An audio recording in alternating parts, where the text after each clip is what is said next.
دیارەکە بەقووڵی سەیری ئەم پردە و سەیری ئەم ئاسەوارە دەکەیت هاوشێوەی پردی پۆندوکاردی فەڕەنسایە. دیارە ئەو لە سەردەمی ڕۆمانەکان دروست کراوە، بەڵام لە ڕووی دیزاینەوە لە ڕووی بنیادنانەوە هاوشێوەیە لەگەڵ ئەم پردە.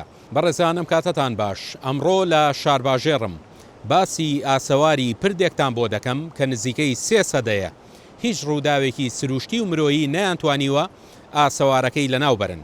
ئێرە پردی ئاوکورتەیە کە نزیکەی 2 کیلۆمەتر لە گوندی ئاوکورتەی سەر بە قەزای ماوەتەوە دوورە. دیارە ئەم پردە مێژووی دروستکردنەکەی دەگەڕێتەوە بۆ ساڵی 1750.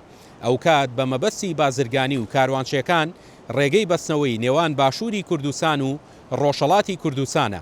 ئەو دی و ئەو شاخەی کە لە پشتی منەوەیە ئەوە شاری سەردەشتە. ئەم دیویش باشووری کوردستان و گوندی ئاوکورتێ و قەزای ماوەت و گوندەکانی دیکەن. دیارە ئەم پایانە 7 پایی سەرەکی بوون، بەرزی هەر پایەیەکیان نزیکەی 10 مەترە.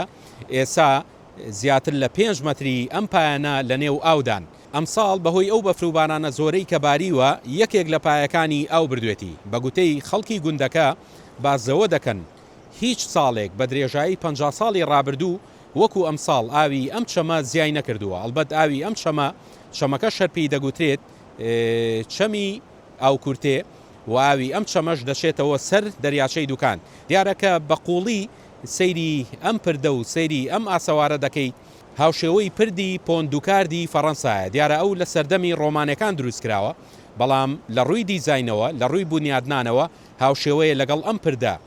کەرەسەی بەکارهاتوو بۆ ئەم پردە بە قسڵ و بەردی ناوچەکە دروست کراوە.